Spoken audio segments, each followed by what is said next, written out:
Like and subscribe now, or you're gonna have bad luck this week.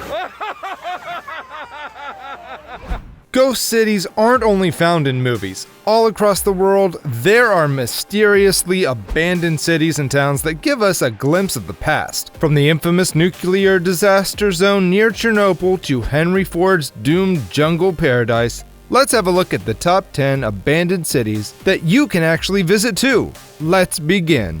Number 10. Kolmanskop, Namibia. This city was at its liveliest in the early 1900s when German miners came to the area to hunt for diamonds. With them, they brought German architecture, giving the desert area a wealthy, out-of-place look. The town featured a ballroom, a hospital, and a bowling alley among other amenities. There were casinos, movie theaters, schools, an ice factory, and other modern goodies. The town's decline began after World War I, but the final nail in the coffin was the 1928 discovery of a diamond-rich area along the coast. Most of Kolmanskop's residents hurried to the new hotspot, leaving their belongings and the town behind. Kolmanskop has been slowly getting eaten by the desert ever since. Tours to Kolmanskop can be booked in the nearby coastal town of Luderitz. This is the place you definitely need to visit if you are obsessed with abandoned cities. Number 9. North Brother Island, New York. An abandoned island near New York City? I know you don't expect this from this list. This 20-acre island in the East River was built up because of its isolation. Riverside Hospital was built here in the late 1800s to quarantine people with smallpox. It was even the home of the typhoid Mary during her final years. By the 60s, it was abandoned, leaving the trees to take over the buildings. The city has restricted access on the island, and potential visitors have to apply to be accepted before attempting to set foot on the island. Although the New York City Parks Department oversees the property, it's not inhabited yet. There have been proposals by architects and politicians for using the space, but nothing's flown yet. Maybe it's time to bring this island back to life. Number 8. Hashima Island, Japan.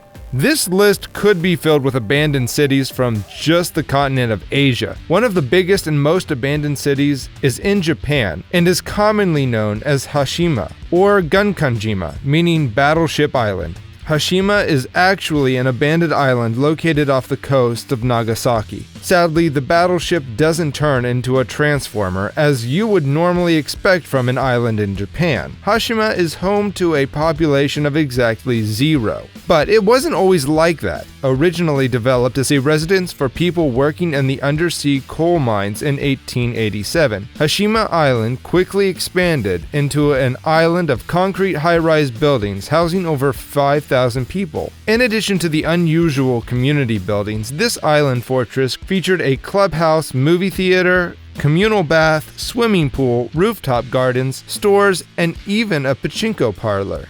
The mine eventually closed in 1974 when Japan moved away from coal power, and with the jobs went the residents. Hashima Island was also featured as a villain's lair in the James Bond movie Skyfall. Number 7. Pripyat, Ukraine.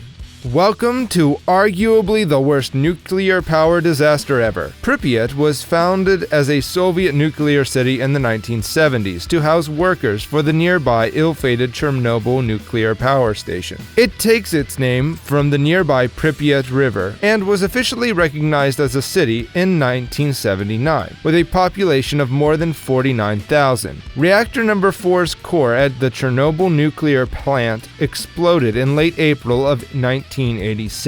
All of the city's residents were forced to leave from the nuclear fallout in the days immediately following the explosion. Nature has since taken back the city, but it's still contaminated. The radiation has fallen enough for us to take guided tours through the apartments and abandoned areas. There is an amusement park that was supposed to be opened on the day of the explosion, but could never because of the contaminated air. Today, the city is the very definition of a ghost town. Number 6. Ordos, Kambashi, China. This is not just a ghost town, It is a ghost utopia. China is home to many of the world's biggest ghost towns, but Ordos Kambashi takes the cake. Located in Inner Mongolia, Ordos was built to be a modern city with state-of-the-art architecture, large stadiums, and gorgeous public spaces. The city achieved all of this in just under 10 years, but it failed to attract people. It was built to house over 1 million people, but only 70,000 people moved into the city.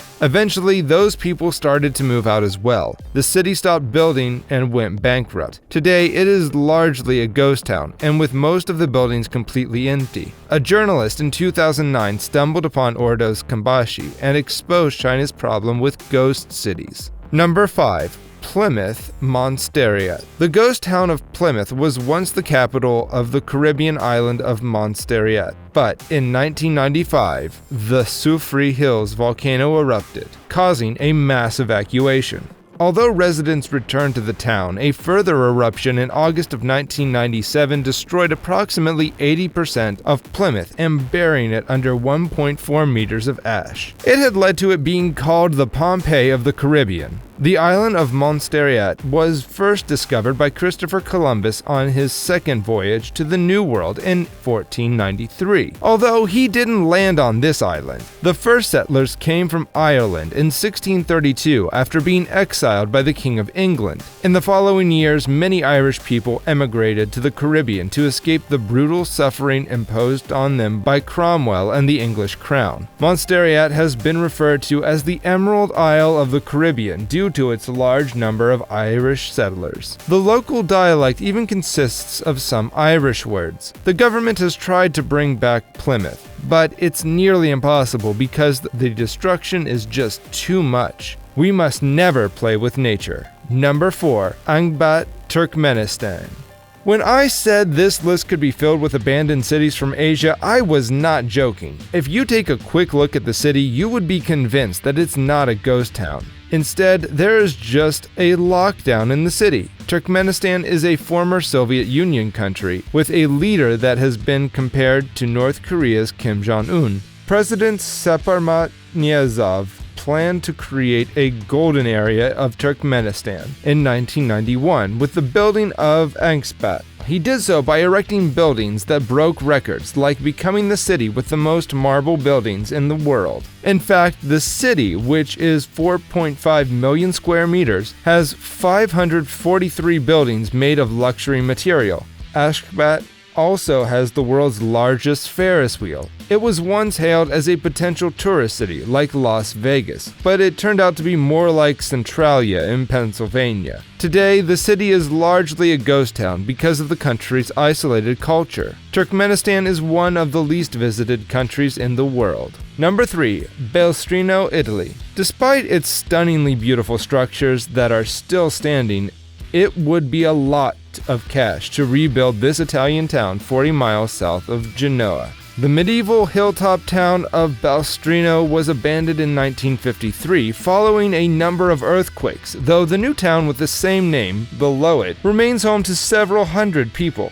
To make the town livable again, it would also require tinkering with Mother Earth. The real reason only 600 people live here is that everyone else fled during the 1950s due to the serious threat of landslide and coastal erosion. It's fenced off, so you can't explore it, but the churches of St. George and St. Andrew and the Byzantine castle of Del Carito can be spotted from the surrounding countryside. There is a famous medieval abandoned city in Italy known as Krakow. It dates back to the year 1060. Throughout its 1,000-year history, Krakow saw many conflicts between monarchs, armies, and political ideologies. In 1963, at last, 1,800 residents were forced to leave Krakow for their own safety and were relocated to a new town with the same name. Despite being abandoned, Krakow remains one of Italy's popular tourist destinations. Films such as Quantum of Solace and The Passion of the Christ have used the Italian ghost town to provide a spectacular and authentic setting to their stories.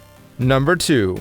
Bodie, California. The term ghost town is thrown around so often it's hard to imagine there's really one out there. But Bodie, near the Nevada state line, in the Sierra Nevada mountain range is the real deal. Bodie, with its nearly 2,590-meter elevation, was once a boomtown. Bodie became a booming mining town of fortune-hungry men, saloon shootouts, and bar-room brawls. Its world was short-lived, however. By the 1890s, gold strikes elsewhere had drawn the crowds away, causing the population to decrease very fast. Frozen in time, this ghost town became a National Historic Landmark in the 1960s. Now, tourists, not miners, flock here to walk the deserted streets and admire the town's arrested decline. No other town in the USA gives ghost city vibes as this place does, so it is a must-see. Number 1.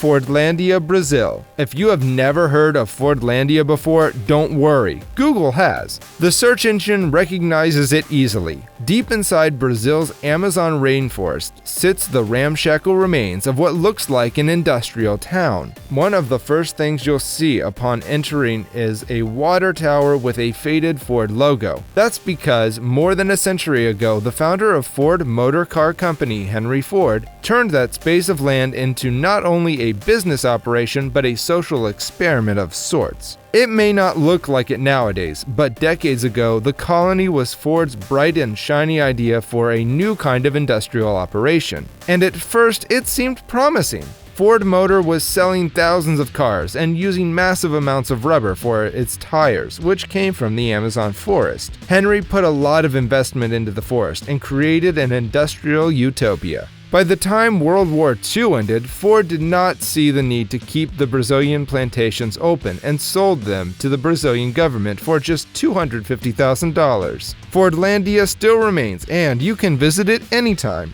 Which one of these cities would you want to visit first? Let me know in the comments, and if you enjoyed this video, don't forget to like and subscribe to our channel.